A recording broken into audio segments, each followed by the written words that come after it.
Olá, eu sou Wagner Moura, quero mandar um abraço para todo mundo que está assistindo aí o Câmera Mundi.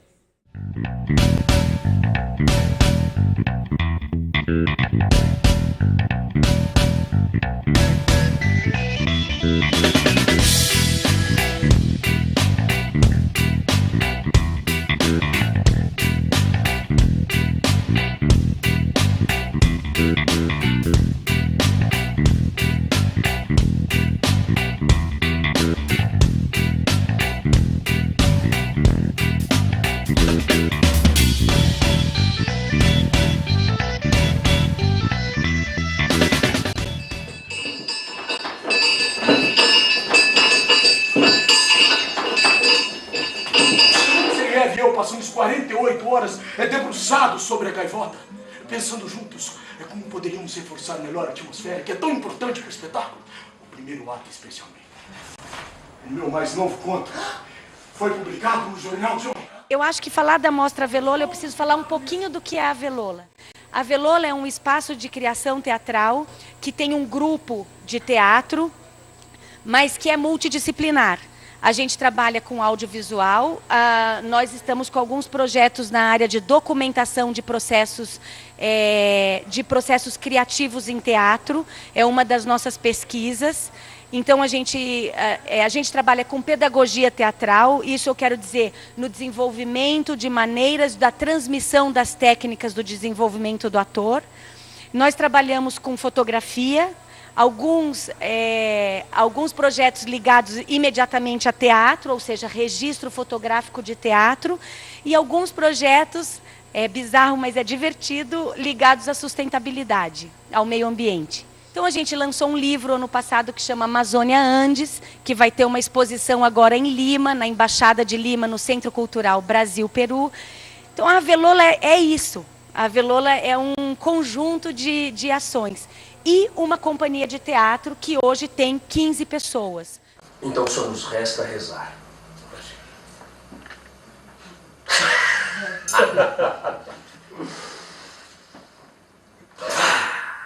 Para que a nossa cavalgada em busca do fio metal seja eficiente e que sirva para fazer de nossa Rússia um país mais humano, com homens verdadeiramente cultivados. É só com homens cultivados, senhor.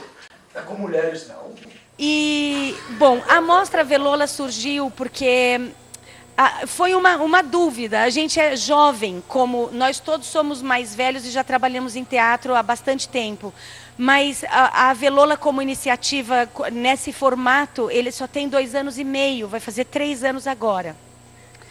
E eu falei, talvez seja jovem para fazer uma mostra Avelola. Nós temos 2 espetáculos. O Malefício da Mariposa, que esteve em Minas, São Paulo, fez palco giratório, 2013, que foi montada no Brasil, mas ficou acho que só 3 dias em cartaz, porque na época não era domínio público e a família proibiu. Então é a primeira vez que a obra é montada. E o Chekhov, que teve um pré-lançamento ano passado e que reestreou agora há 3 semanas atrás e fará parte da mostra. Mas a gente entendeu que ao longo desses últimos 2 anos e meio, já quando nasceu a Avelola, veio com esse desejo do desenvolvimento do trabalho do ator e do desenvolvimento de uma pedagogia de formação, de uma descoberta, de transmissão de conhecimento da arte do ator. E por isso a gente fez uma imersão, já nos primeiros 6 meses de Avelola, a gente abriu uma imersão para a comunidade artística de Curitiba e do Brasil, com 4 artistas do Teatro du Soleil, que eram Jean-Jacques Lemaitre, um dos maiores músicos do teatro do mundo, Eve de Bruce, uma atriz encantadora e muito importante na cena do teatro contemporâneo, uma africana que mora na França há mais de 40 anos, Serge Nicolai e Carlos Bernardo. Eles vieram, ficaram conosco 2 semanas. Uma ação como essa, acho que no Brasil ainda não tinha acontecido. Nós estivemos das 8 da manhã às 6 da tarde, mais de 60 pessoas, artistas que vieram de São Paulo, de Santa Catarina, do Rio Grande do Sul, se não me engano agora do Rio de Janeiro também, que estiveram conosco. Nós um pouco usamos essa ideia de imersão, nós comíamos juntos, convivemos com eles. Não foi uma oficina simples como onde eles ensinariam técnicas, mas foi um desejo de empapamento do artista, daquele convívio, da forma como o teatro é respirado por pessoas tão importantes na cena mundial do teatro. Para a Velola foi fundamental. O meu desejo de fazer com que isso acontecesse vem do meu convívio quando eu morei no Chile, trabalhei no Sombreiro Verde. O meu diretor e com quem eu aprendi a maioria de todo o fundamento teatral que eu carrego até hoje foi Andrés Pérez Araya, que já morreu, infelizmente, mas que foi um dos maiores encenadores da América Latina, vocês devem saber. Eu era uma jovem atriz e fiquei fascinada com toda essa ideia de longos processos de pesquisa, da compreensão de que toda essa relação com o personagem, com a invocação de um personagem, com o espaço, um espaço sagrado, que o privilégio de estar em cena é um privilégio de poucos. Então, a minha formação com Andrés e com todos os atores dele, eu era bem jovem, os atores eram todos mais velhos, foi uma formação que não me ensinou como fazer teatro do ponto de vista técnico ou de linguagem, mas me ensinou o que sentir ao me acercar a ele. E isso vinha do Soleil, e como ele morreu, a gente foi na fonte. Trouxe o Soleil para cá, e a gente está com essa... alguns artistas do Soleil, e principalmente o senhor Jean-Jacques Lemaitre, nos acolheu como filiação.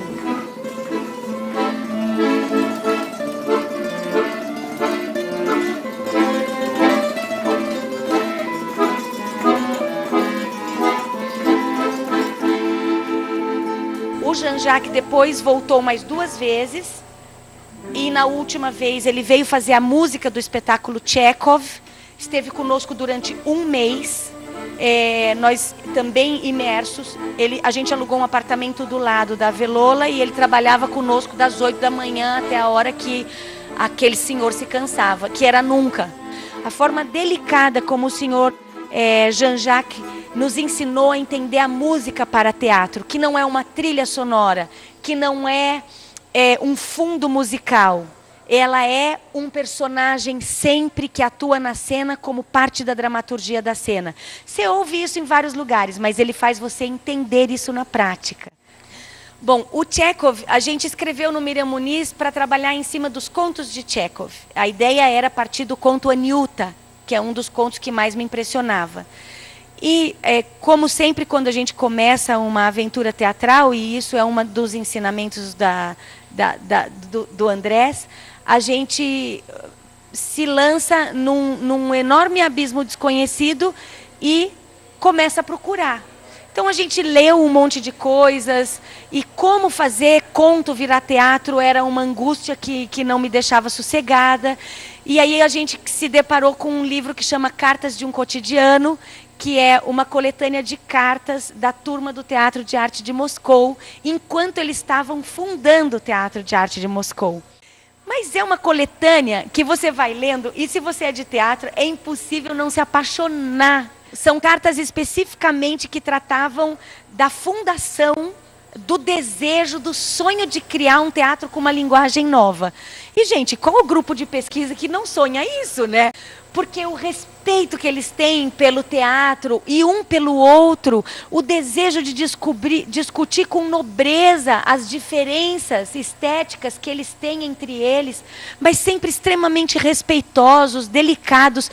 Foi uma aula para a gente. Quando a gente começou a descobrir esse universo, eu comprei o livro, porque eu tinha pego de uma biblioteca, já liguei, eu estava de férias, liguei para a equipe e falei, gente, vocês têm que ler. Quando a gente voltou, a gente estava apaixonado. Então a gente se empapou da vida deles. Depois a gente leu algumas coisas vinculadas à biografia mesmo do Tchekhov, e a gente dizia, e cada vez que a gente ia se empapando disso tudo, a gente ia indo para improvisações com os universos. Tchekhov era um pescador. Um dos dias a nossa improvisação era Tchekhov e a pesca. Tchekhov era apaixonado por Olga Kniper, Tchekhov e Olga Kniper. Tchekhov e seu momento de escrita. Enfim, e no final a gente tinha um material incrível que envolvia os personagens fictícios de Tchekhov, como Aniuta e etc. E aí a gente não conseguiu escolher entre uma coisa e outra, e o espetáculo é, na verdade, uma conversa entre a obra dele e a vida dele e como isso se permeia. E, no segundo ato, a vida dele no teatro, né? E aí os personagens são o Sr. Danchenko, Sr. Stanislavski, Olga Kniper, Sr. Tchekhov, Vera, uma das grandes atrizes do Teatro de Arte de Moscou. Então a gente resolveu abrir a Mostra Velola porque a gente acha que a experiência, a sorte que a gente teve de compartilhar com pessoas desse nível merecia ser compartilhada com mais pessoas. E em Curitiba ainda mais, porque Curitiba, o desenvolvimento do teatro ainda é embrionário. Por algum motivo, até a década de 90, a gente pôde ser algum espaço relevante na cena nacional. A gente teve um gap enorme durante algum período, e eu acho que Curitiba está reivindicando um espaço na cena nacional outra vez. Primeiro que a gente está restabelecendo a ideia de longas temporadas, que poucas casas em Curitiba fazem porque se diz que não tem público. E também porque os espaços públicos onde os grupos podem se apresentar te dão 2 semanas de temporada e acabou. Como a gente tem o nosso próprio pequeno teatro, a gente resolveu apostar nisso.